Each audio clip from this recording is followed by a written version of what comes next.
सुप्रभात बच्चों, आज हम आपकी पाठ्य पुस्तक हिंदी के पाठ 14 का अध्ययन करेंगे जिसका शीर्षक है अपराजिता। तो चलिए पाठ को पढ़ते हैं और जानते हैं अपराजिता यानी कि जो कभी पराजित ना हो उसके बारे में। पाठ को पढ़ते हैं। पाठ 14 अपराजिता। पाठ परिचय। प्रसिद्ध कथाकार शिवानी द्वारा रचित यह संस्मरणात्मक कहानी दोहरे उद्देश्य की पूर्ति करती है।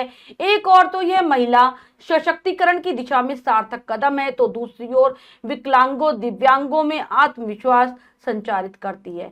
यह समाज को दिव्यांगों के प्रति जागरूक बनाती है तथा मानवीय संवेदनाओं को सशक्त अभिव्यक्ति प्रदान करती है। तो ये जो कहानी है ना बच्चों, एक तरीके से तो महिलाओं के मजबूत इरादे को बताती है, दूसरी तरफ यह भी बताती है कि जो समाज में विकलांग है दिव्यांग है वो भी बहुत कुछ कर सकते हैं। बताते हैं कि उनके अंदर भी संवेदनाएं हैं, उनको उनकी संवेदनाओं को ये कहानी मजबूती प्रदान करती है। तो पढ़ते हैं अपराजिता। कभी कभी अचानक ही विधाता हमें एक ऐसे विलक्षण व्यक्तित्व से मिला देता है जिसे देख स्वयं अपने जीवन की रिक्तता बहुत छोटी लगने लगती है। हमें तब लगता है कि भले ही उस परमात्मा ने हमें जीवन में कभी अकस्मात अकारण दंडित कर दिया हो, किंतु हमारे किसी अंग को हमसे विच्छिन्न करके हमें उससे वंचित तो नहीं किया। फिर भी हम में से कौन ऐसा मानव है जो अपनी विपत्ति के कठिन क्षणों में विधाता को दोषी नहीं ठहराता। तो कहती है विधाता यानी कि ईश्वर हम कई बार हमें ऐसे विलक्षण यानी कि अनोखे व्यक्तित्व से मिला देता है। एकदम अनोखे का उसका व्यक्तित्व होता है जिसे अगर हम देखें तो हमें लगता है कि हमारे जीवन में जितनी भी कमियां हैं वो बहुत कम है, क्योंकि भगवान ने चाहे हमें कभी कभी भगवान हमें कुछ सजा दे देता है, किसी चीज के लिए हमें दंड दे देता है, लेकिन कभी उसने हमारे साथ कम से कम ऐसा तो नहीं किया कि हमारे किसी शरीर के अंग को ही हमसे अलग कर दिया। क्योंकि फिर भी हम छोटी छोटी भगवान जो जो हमारे जीवन में छोटी छोटी कमी है उसके लिए हम भगवान को ही दोषी ठहराते हैं। ऐसा कोई नहीं होगा जो भगवान को दोष ना देता हो। मैंने अभी पिछले महीने ही एक ऐसी अभिशप्त काया देखी जिसे विधाता ने कठोरतम दंड दिया है, किंतु उसे वह नतमस्तक आनंदी मुद्रा में झेल रही है, विधाता को कोस करने। तो कह रही है लेखिका कि पिछले महीने ही उन्होंने एक ऐसी शरीर को देखा जो एक तरीके से भगवान का शाप था, वो शरीर जिसे भगवान ने बहुत कठिन से कठिन दंड दिया है, लेकिन फिर भी वो भगवान को दोष ना देकर बहुत खुशी के साथ जो उन्होंने दिया है उसको उसी के हिसाब से अपना जीवन जी रही है। उसकी कोठी का अहाता एकदम हमारे बंगले के अहाते से जुड़ा था। अपनी शानदार कोठी में उसे पहली बार कार से उतरते देखा तो आश्चर्य से देखती रह गई। कार का दरवाजा खुला, एक प्रौढ़ा ने उतरकर पिछली सीट से एक व्हील चेयर निकालकर सामने रख दी और भीतर चली गई। दूसरे ही क्षण धीरे धीरे बिना किसी सहारे के कार से एक युवती ने अपने निचले धड़ को बड़ी उक्ष्ता से नीचे उतारा, फिर बैसाखियों से व्हील चेयर तक पहुंचकर उसमें बैठ गई, फिर बड़ी तटस्थता से उसे स्वयं चलाती हुई कोठी के भीतर चली गई। मैं फिर नियत समय पर उसका विचित्र आवागमन देखती रहती। तो कह रही है लेखिका पहली बार उन्होंने देखा कि क्या देखा कि उनके जो घर का जो आंगन है वो जो पड़ोसी के उनके आंगन से जहां से जुड़ा हुआ था वहां पर उन्होंने देखा, और जब देखा तो आश्चर्य में भर गई कि एकदम से वहां पर जो पड़ोसी उनकी गाड़ी का दरवाजा खुला, एक प्रौढ़ा स्त्री यानी कि जो जवान से जो थोड़ी सी ज्यादा आयु जाती है वो वाली आयु में थी, वो उतरती है गाड़ी से, पीछे की सीट से व्हील चेयर को निकालती है, बाहर रखती है। तभी एक और महिला गाड़ी से उतरती है जिसका निचला हिस्सा बेकार था, वो निचले हिस्से को रखती है और फिर जल्दी से व्हील चेयर पर बैठकर अपने हाथों से खुद व्हील चेयर चलाती है और अंदर चली जाती है। ठीक है, बैसाखियों के सारे गाड़ी से उतरे, फिर व्हील चेयर पर बैठे और फिर खुद चलाते हुए अंदर चली गई।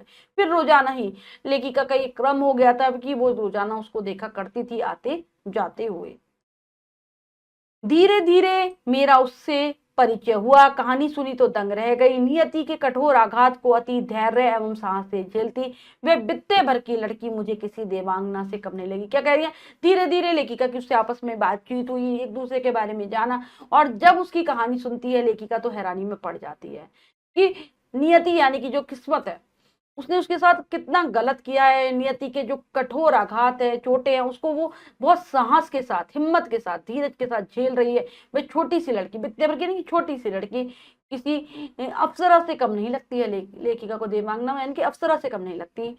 मैं चाहती हूँ कि मेरी इन पंक्तियों को उदास आंखों वाला वह गोरा उजले वस्त्रों से सज्जित लखनऊ का वह मेधावी युवक भी पढ़े, जिसे मैंने कुछ माह पूर्व अपनी बहन के यहाँ देखा था। वह IAM की परीक्षा देने इलाहाबाद गया था। लौटते समय किसी स्टेशन पर चाय लेने उतरा कि चलती ट्रेन से गिरकर एक हाथ खो बैठा। इसी में उसने हथियार डाल दिए। वह अपना मानसिक संतुलन खो बैठा और इधर यह चंद्रा है जिसका निचला धड़ निष्प्राण मांस पिंड मात्र है। इसके चेहरे पर विषाद की एक रेखा तक नहीं, अदम्य उत्साह और जीने की उत्कंठ जिजीविषा तथा महत्वाकांक्षाएं। तो कह रही है कि जो मैं लिख रही हूँ ना, उसको वो युवक जो पढ़े, वो युवक जरूर पढ़े जो मैंने अपनी बहन के यहाँ देखा था कुछ महीने पहले। उसने बहुत गोरा था, सुंदर से उसने वस्त्र पहन रखे थे, साफ साफ सुथरे वस्त्र पहने हुए थे। लखनऊ का वह अच्छा होशियार लड़का था और वो IAM की परीक्षा देने के लिए इलाहाबाद गया था और लौटते समय वो चाय लेने के लिए उतरा और एकदम से चलती हुई ट्रेन से वो गिर गया, जिससे उसका एक हाथ हो गया खराब और इसी में ही उसने अपने हथियार डाल दिए, यानी कि वो परेशान हो गया। अब उसका दिमागी संतुलन ही खत्म हो गया। दूसरी तरफ ये महिला है जिसका निचला वाला हिस्सा बिल्कुल खराब है, ऐसा लगता है जिसकी मांस का पिंड हो, कोई उसमें क्रिया नहीं है, प्रतिक्रिया नहीं है, और फिर भी इसके चेहरे पर दुख की रेखा नहीं है, बल्कि इसके अंदर तो उत्साह है, जीवन जीने का, जिजीविषा, जीने की चाह है और बहुत सारी महत्वाकांक्षाएं। वह एक दिन बोली, मैडम क्या आप लखनऊ जाते ही मुझे ड्रग रिसर्च इंस्टीट्यूट से पूछकर यह बता सकेंगी क्या वहां आने पर मेरे विषय माइक्रोबायोलॉजी से संबंधित कुछ सामग्री मिल सकेगी। तो वो लेखिका से कुछ ना कुछ कहती रहती थी। एक दिन बोली कि जब आप लखनऊ जाओगे तो मुझे पूछकर बता दोगे कि ड्रग रिसर्च इंस्टीट्यूट से मुझे मेरे विषय माइक्रोबायोलॉजी से कुछ संबंधित कुछ सामग्री मिल जाएगी या नहीं मिलेगी। मैडम आप कह रही थी कि आपके दामाद वहां के ईस्ट वेस्ट सेंटर में है, क्या आप उन्हें मेरा बायोडेटा पूछकर भेजकर पूछ सकेंगी कि मुझे वहां की कोई फेलोशिप मिल सकती है। और साथ ही साथ एक दिन बोली कि आपके जो दामाद है ईस्ट वेस्ट सेंटर में है, क्या आप उनसे को मेरा बायोडाटा भेज देंगी और पूछ देंगी कि मुझे वहां कोई फेलोशिप मिल जाएगी। सामान्य सी हड्डी टूटने पर या पैर में मोच आ जाने पर ही हमारे प्राण कंठगत हो जाते हैं, और इधर यह लड़की की पूरा निचला धड़ सुन है, फिर भी बोटी बोटी फड़क रही है। आजकल वह IIT चेन्नई में काम कर रही है। जन्म के 18वें महीने में ही जिसकी गर्दन से नीचे का पूरा शरीर पोलियो ने निर्जीव कर दिया हो, उसने किस अद्भुत साहस से नियति को अंगूठा दिखा अपनी थीसिस पर डॉक्टरेट ली होगी। तो कह रही कि हमारी जरा सी हड्डी टूट जाए या पैर में मोच आ जाए तो हमारे ऐसा लगता है कि प्राण ही हलक में आ गए। लेकिन दूसरी तरफ ये लड़की है जिसका नीचे का पूरा हिस्सा ही सुन्न है, मतलब उसमें कुछ प्रतिक्रिया नहीं है, फिर भी इसका पूरा ऐसा लगता है कि पूरा अंग अंग फड़क रहा है। आजकल वह IIT चेन्नई में काम कर रही है और जन्म के 18वें महीने में पोलियो से उसका जो नीचे का हिस्सा था वो पूरा बेकार हो गया था, निर्जीव, उसमें कुछ नहीं बचा था। फिर भी उसका ये जो अनोखा साहस है, हिम्मत है, वो उसकी नियति भाग्य को अंगूठा दिखा रहा है कि नहीं, हमें तो करना है, हमें तो जीवन में सब कुछ प्राप्त करना है। और इसीलिए उसने जो उसको डॉक्टरेट की उपाधि भी मिली है, उसने प्राप्त की है। मैडम मैं चाहती हूँ कि कोई मुझे सामान्य से सहारा भी ना दे। आप तो देखती ही हैं मेरी माँ को मेरी काल चलानी पड़ती है। मैंने इसी से एक ऐसी कार का नक्शा बना कर दिया है जिससे मैं अपने पैरों के निर्जीव अस्तित्व को भी सजीव बना दूंगी। ये देखिए मैंने अपनी प्रयोगशाला में अपना काम का संचालन कैसे सुगम बना लिया है। मैं अपना सारा काम अब स्वयं निपटा लेती हूँ। वो हमेशा वो लेखिका से कहा करती थी कि मैं चाहती हूँ कि कोई मुझे थोड़ा सा भी सहारा न दे। आपने तो देखा ही है कि मेरी माँ गाड़ी चलाती है मेरी, और अब मैंने ऐसी गाड़ी का नक्शा तैयार किया है जिससे मैं अपने जो निर्जीव पैर जिनमें जान नहीं है उसको भी सजीव कर पाऊंगी, मतलब उनसे चला पाऊंगी, निर्जीव पैरों से भी गाड़ी चला पाऊंगी। और मैं अपनी प्रयोगशाला उसने दिखाई, उसने बताया कि मैंने अपने काम का संचालन कितना आसानी से कर लिया है, अब मैं सारा काम खुद कर लेती हूँ। उसने मुझे कुछ तस्वीरें दिखाई।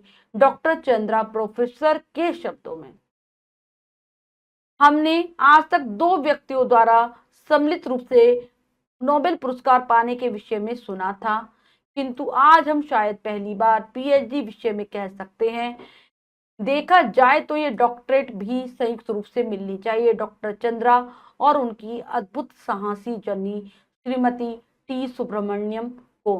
25 वर्ष तक की इस सहिष्णु महिला ने पुत्री के साथ साथ कैसा कठिन कठिन साधना की, और इस साधना का सुखद अंत हुआ जब डॉक्टर चंद्रा को डॉक्टरेट मिली माइक्रोबायोलॉजी में। अपंग स्त्री पुरुषों में इस विषय में डॉक्टरेट पाने वाली चंद्रा प्रथम भारतीय हैं। तो ये डॉक्टर चंद्रा के शब्दों में ये सारा बताया गया है कि हमेशा हमने सुना है कि 2 व्यक्तियों को नोबेल पुरस्कार मिला है, लेकिन आज हम पहली बार ये पीएचडी के विषय में भी कह सकते हैं कि पीएचडी 2 लोगों ने एक साथ की है। और ये डॉक्टरेट की वो जो उपाधि मिलती है ना पीएचडी करने के बाद, उसके बारे में कह रही कि संयुक्त रूप से मिलनी चाहिए। किस किस को?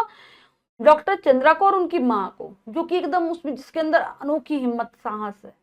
और माता का नाम था श्रीमती टी सुब्रमण्यम। 25 सालों तक इस सहिष्णु महिला ने, जिसने सब कुछ सहा, 25 वर्षों तक इस साहसी महिला ने, सहनशील महिला ने सब कुछ सहा और अपनी बेटी के लिए कितनी कठिन साधना की, कितनी कठिन तपस्या की, तब जाकर उसकी इस तपस्या का सुखद अंत हुआ है। उसकी बेटी को ये जो डॉक्टरेट की उपाधि मिली है माइक्रोबायोलॉजी में। तो पहली महिला थी इस क्षेत्र में माइक्रोबायोलॉजी में डॉक्टरेट की उपाधि पाने वाली डॉक्टर चंद्रा।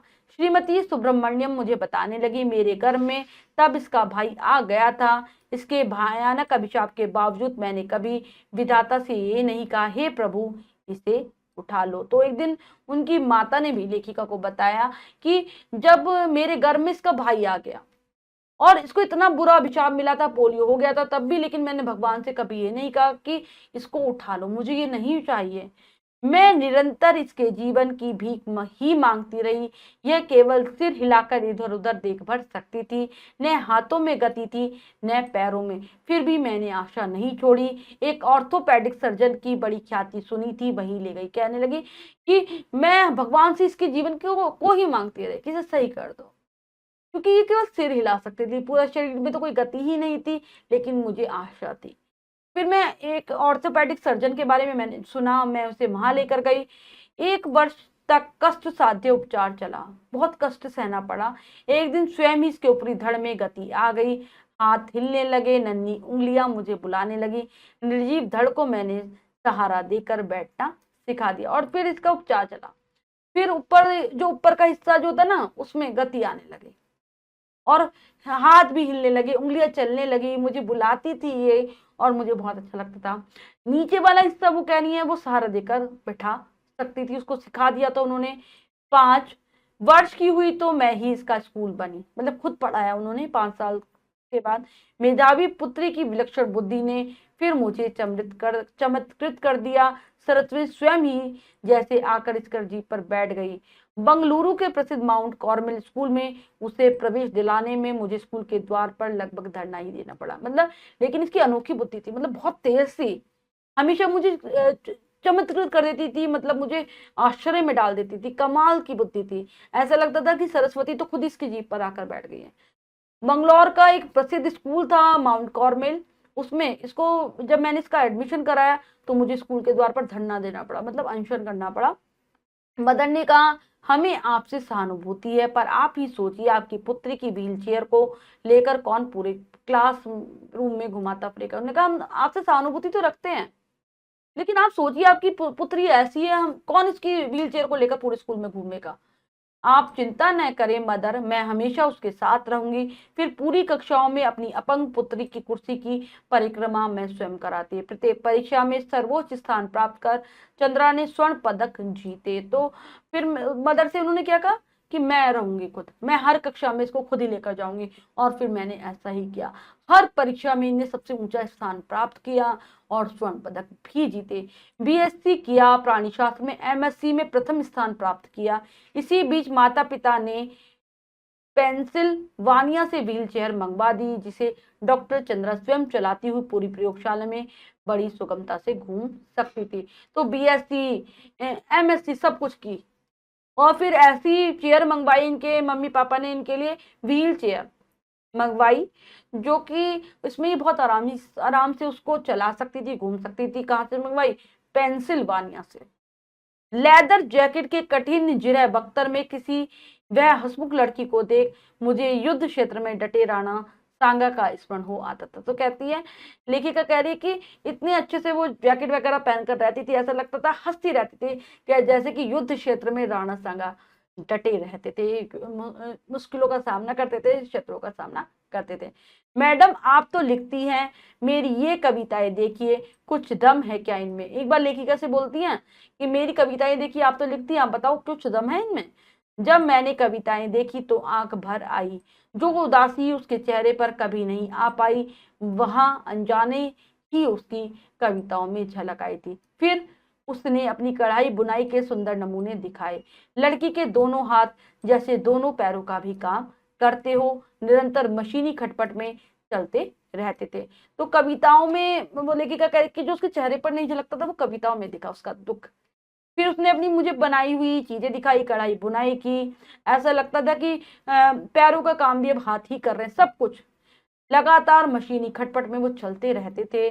जर्मन भाषा में माता पुत्री दोनों ने मैक्स मूलर भवन से विशेष योग्यता सहित परीक्षा उत्तीर्ण की। गर्ल गाइड में राष्ट्रपति का स्वर्ण कार्ड पाने वाली वह प्रथम अपंग बालिका थी। तो दोनों मैक्स मूलर भवन से विशेष योग्यता की जो परीक्षा थी वो दोनों ने उत्तीर्ण की। गर्ल गाइड में जो राष्ट्रपति से जो स्वर्ण कार्ड मिलता है वो पहली महिला बनी जिसने ये पाया, अपंग महिला। यही नहीं, भारतीय एवं पाश्चात्य संगीत दोनों में उसकी समान रुचि है। दोनों ही प्रकार के संगीत अच्छे लगते हैं, भारत भी और विदेशों वाला भी। अपने एल्बम को अपनी निर्जीव टांगों पर रखकर मुझे अपने चित्र दिखाने लगी। पुरस्कार ग्रहण करती डॉक्टर चंद्रा, राष्ट्रपति को सलामी देती बालिका चंद्रा और अपनी डॉक्टरेट ग्रहण करती डॉक्टर चंद्रा। सारे तस्वीरें उसने अपनी लेखिका को दिखाई। मेरी बड़ी इच्छा थी मैं डॉक्टर बनूं, मैं अपंग डॉक्टर। मेरी वर्गीज के सफल जीवन की कहानी पढ़ चुकी थी। परीक्षा में सर्वोच्च स्थान प्राप्त करने पर भी मुझे मेडिकल में प्रवेश नहीं मिला। कहा गया मेरा निचला धड़ निर्जीव है, मैं एक सफल शल्य चिकित्सक नहीं बन पाऊंगी। चिकित्सा ने जो खोया वह विज्ञान ने पाया। तो वो बताती है कि मैं चाहती थी डॉक्टर बनना, लेकिन क्योंकि डॉक्टर एक अपंग डॉक्टर और हुई है मेरी वर्गीज, उनकी सफलता की कहानी मैंने पढ़ी थी। और लेकिन फिर भी मैंने सर्वोच्च अंक प्राप्त किए परीक्षा में, लेकिन मुझे मेडिकल में दाखिला नहीं मिला। क्या कहा गया कि निचला हिस्सा निर्जीव है, उसमें प्राण नहीं है, निचला हिस्सा वो चला नहीं पाती थी ना, इसलिए। और मैं अच्छी शल्य चिकित्सक यानी कि सर्जरी करने वाला चिकित्सक नहीं बन पाऊंगी, सर्जन नहीं बन पाऊंगी। तो वो कह रही कि चिकित्सा ने जो खोया विज्ञान ने पाया, मतलब वो वैज्ञानिक बनी। चिकित्सा ने तो उनको खो दिया, मेडिकल मतलब जो डॉक्टर बनकर लोगों को दे पाती वो नहीं दे पाई, तो विज्ञान में उन्होंने सब कुछ दिया अपना।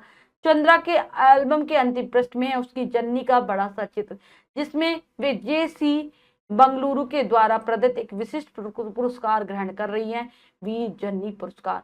बहुत बड़ी बड़ी आंखें, जिनमें स्वयं माँ की व्यथा भी है और पुत्री की भी। अपने सारे सुख त्याग कर नित्य छाया बनी पुत्री की पहिया कुर्सी के पीछे चक्र सी घूमती जननी की व्यथा। तो वो कह रही है कि अंतिम पेज था उसकी एल्बम का डॉक्टर चंद्रा की, उसमें बहुत बड़ा सा चित्र उन्होंने अपनी माता का लगाया हुआ था, जहां पर वो वेजीसी बंगलुरु द्वारा उन्हें पुरस्कार मिल रहा है, एक बहुत अलग विशिष्ट पुरस्कार, वीर जननी का पुरस्कार उन्हें दिया जा रहा है। बहुत बड़ी बड़ी आंखें हैं और उन आंखों में एक दुख है माँ का और एक बेटी का भी। ऐसी माँ का दुख जिसने अपने जीवन के सारे सुखों को त्याग दिया और लगातार अपनी बेटी के कुर्सी के पहियों के पीछे घूमती रही। एक माँ का दुख उसकी आंखों में था। बच्चों यहाँ नाम नाक आएगा। नाक के दोनों ओर हीरे की दो जगमगाती लौंगे, अधरों पर विजय का उल्लास, जूड़े में पुष्प वेणी, मेरे कानों में उस अद्भुत साहसी जन्नी सुब्रमण्यम के ये शब्द अभी भी गूंज रहे। तो उनके बता रही है कि कैसा था, नाक में दोनों साइड वो लौंग पहनती थी, ठीक है। अधरों पर उनके मतलब होठों पर हमेशा जीत की मुस्कान रहती थी और जूड़े में फूलों की जो माला है वो लगाती थी। और उनके लेके कह रही कि उनकी जो बातें हैं अभी भी मेरे कानों में ऐसा लगता है कि अभी भी गूंज रही हैं, क्योंकि वो अद्भुत थी, अनोखी साहसी माता थी। ईश्वर सब द्वार एक साथ बंद नहीं करता, यदि एक द्वार बंद करता भी है तो दूसरा द्वार भी खोल देता है। क्या कहती हैं कि उनके कौन से शब्द लेखिका के कानों में घुसते हैं कि हम भगवान सारे दरवाजों को हमारे लिए एक साथ बंद नहीं करता, एक द्वार बंद होगा तो दूसरा खोलेगा। यानी कि अगर हमारी भगवान एक चीज जो हम प्राप्त कर सकते थे अगर उसने उसका मौका नहीं दिया तो सोचो हमें कोई दूसरी चीज के लिए भगवान ने बनाया है। सारे दरवाजे वो बंद नहीं करेगा, हमें कहीं ना कहीं सफलता जरूर मिल जाएगी। तो बच्चों हमने पाठ को बहुत अच्छे से समझकर पढ़ लिया है और ये पाठ हमें ये प्रेरणा देता है कि हमें कुछ भी हो जाए, हमारे ऊपर कितनी मुसीबतें आए, हमें हार नहीं माननी है, लगातार प्रयास करना है तो हम जीवन में सफल हो जाएंगे। अब हम पाठ के शब्दार्थ कर लेते हैं। शब्द पिटारा में से अपराजिता, जिसने हार नहीं मानी हो। विधाता ईश्वर, विलक्षण अनोखा, रिक्तता खालीपन, अभिशप्त जिसे शाप दिया गया हो। काया शरीर, दक्षता कुशलता, नियत तय नियति भाग्य, आघात चोट, देवांगना अप्सरा, मेधावी बुद्धिमान, निष्प्राण बेजान, जिजीविषा जीने की इच्छा, कंठगत गले में आना, जननी माता और सहिष्णु सहनशील। ये है पाठ के शब्दार्थ, इन्हें आप याद करेंगे। अब हम कर लेते हैं अभ्यास कार्य। लेखनी कौशल में से पहला प्रश्न है सही उत्तर वाले गोले को रंगे। प्रश्न में 3 विकल्प हैं, 2 गलत है, 1 सही है। हमें सही विकल्प को चुनना है, सही का निशान लगा देना है। बच्चों करते हैं। अपराजिता शब्द का सही अर्थ है जो पराजित ना हो, जो विकलांग हो, जो हार मान ले, तो जो पराजित ना हो वही है अपराजिता। नेक्स्ट है डॉक्टर चंद्रा को किस रोग ने विकलांग बना दिया था। कैंसर ने, अस्थि रोग ने, पोलियो ने, तो वो पोलियो से हो गई थी। डॉक्टर चंद्रा को किस स्कूल में प्रवेश मिला। Mount Carmel, Saint John, Columbus, तो माउंट कार्मल। नेक्स्ट है डॉक्टर चंद्रा ने एमएससी किस विषय में किया। भौतिकी, प्राणी शास्त्र, रसायन शास्त्र, तो इन्होंने प्राणी शास्त्र में किया था। नेक्स्ट है डॉक्टर चंद्रा क्या बनना चाहती थी। डॉक्टर, प्रोफेसर, इंजीनियर, तो वो डॉक्टर बनना चाहती थी। नीचे दिए गए शब्दों से रिक्त स्थान भरिए, तो चलिए भरते हैं। मैंने अभी पिछले महीने ही एक ऐसी अभिशप्त काया देखी है, धीरे धीरे मेरा उससे परिचय हुआ। लड़का IMA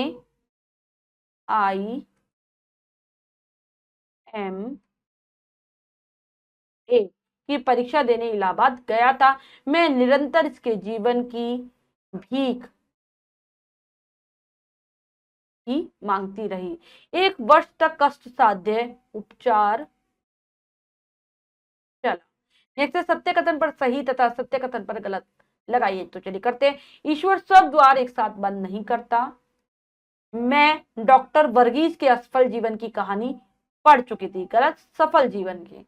गर्ल गाइड में राष्ट्रपति का स्वर्ण कार्ड पाने वाली वह प्रथम अपंग बालिका थी, बिल्कुल सही। डॉक्टर चंद्रा को डॉक्टरेट मिली माइक्रोबायोलॉजी में, बिल्कुल सही। उसकी कोटी का अहाता एकदम हमारे बंगले के अहाते से जुड़ा था, बिल्कुल सही। तो बच्चों हमने पाठ को बहुत अच्छे से समझकर पढ़ा और अभ्यास कार्य किया। इसके बाद जो भी कार्य स्वयं करेंगे सुंदर अक्षरों में अपनी अभ्यास पुस्तिका में। बच्चों आज हमने पाठ के माध्यम से जाना कि हमें कभी भी हार नहीं माननी अपने जीवन में, बल्कि प्रयास करना है।